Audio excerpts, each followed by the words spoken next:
Welcome back to my channel. New hat today. This is from the Sugarland Space Cowboys. It's a pretty sweet hat. Also gonna rock some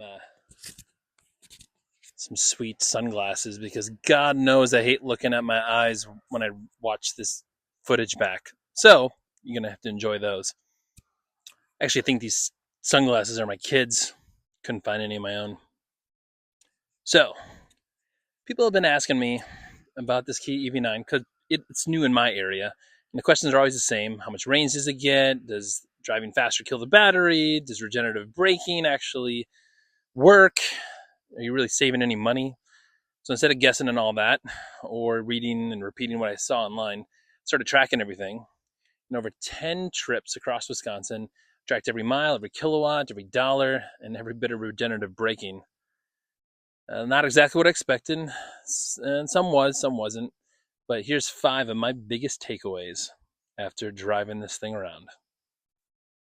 And just a quick note before we jump into this, got to keep in mind this wasn't done in the lab. These are actual drives, highways, country roads, city streets, charging this thing, errands, going different spots. We went about 320 miles. So without further ado, with these crazy sunglasses, let's jump into it. Number 5. It's actually cheaper than I expected. It's actually surprised me because I knew that the EV would, that the goal, right, to save some money, but I just didn't realize how much. 5.8 cents a mile. For comparison, 18 cents a mile, and by comparison with my Jeep. So I'll show you some data here. Now that's almost $40 saved over just those 320 miles. Push that out over a year. For me personally, that saves me about $1,460. And that was a pretty large surprise. Number 4. This is going to all be about Regen. I'll have to admit, before buying an EV, I thought regenerative braking was basically just a gimmick. Turns out, over 20% of the electricity that I used came back through regenerative braking.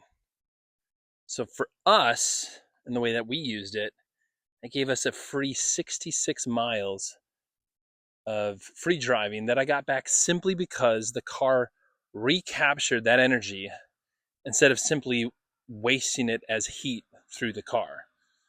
So, I knew Regen helped. I just didn't think it helped this much.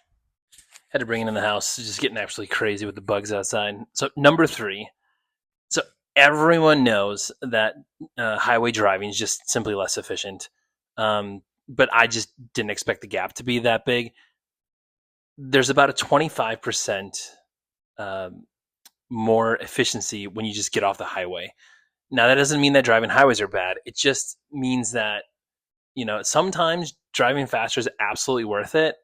But at least now I know what the trade-off is, and I'm not just doing it blindly.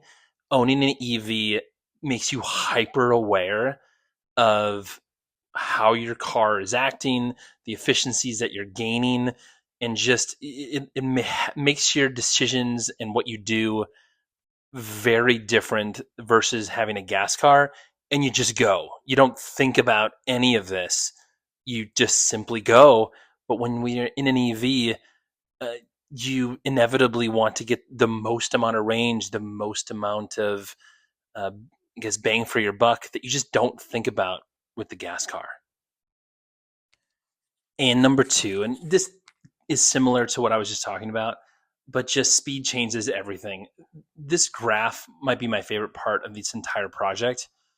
Each bubble represents one trip. The further right, the faster I drove, the higher the bubble, the more efficient the trip.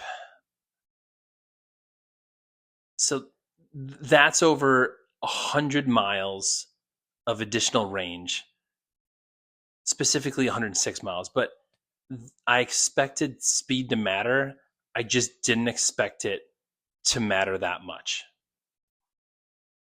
And again, I just showed you this, but at 31 miles an hour on average, I'm getting 409 miles of range. At 57 miles, it drops all the way down to just over 300 miles.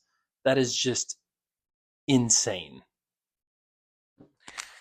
And the last thing, just final lesson, wasn't really about the range. The number one takeaway actually isn't a statistic. It's just that owning an EV changed how I think about driving. Before collecting all this data, I would have argued about like what's the best speed, and now I realize it isn't just one. If I'm road tripping with my family, I'm probably going to drive faster. I'll stop a little more often. If I'm trying to maximize my range, I'll slow down. Now I'm just making informed decisions instead of just guessing. And honestly, that would of doing this whole thing is probably the biggest takeaway. It's just inevitably changes your behavior. And I think for everybody else that's watching this, I think really understanding what an EV is and what it isn't, what you can get out of it and what you can't, I think is the most important thing that I would think anybody watching this would gain from this type of raw data, from a real world use case of a real owner that was transitioning from a gas car to an EV car. And I realize this is only, in conclusion, it's only 300 some odd miles, right?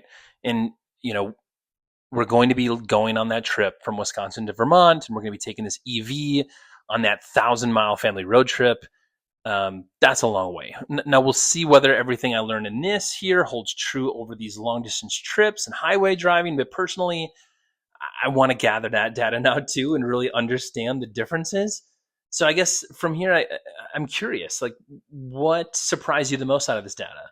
Was it the 106 extra miles of range, the 20% regenerative braking recovery, or saving nearly $1,500 a year? I'd really love to know, again, something that stood out to you. And if you're ever thinking about buying an EV or you already own one, consider subscribing to the channel. I'm going to continue to document this ownership experience with as much real-world data as I can, not just my opinion, but really getting into what are you signing up for when you decide to buy an EV. With that, catch you on the next one. And one last little bonus that I wanted to mention that you might have saw when you were looking at the big graphic that I had up on the screen, and I'll put it up again here as well, so you can guys zoom in and look at it. But one of the biggest things that surprised me a lot on there was the miles per gallon equivalency. I came from a Jeep, so that's never great, but the EV9's miles per gallon equivalency of 105 miles per gallon, amazing. And with that, see you next time.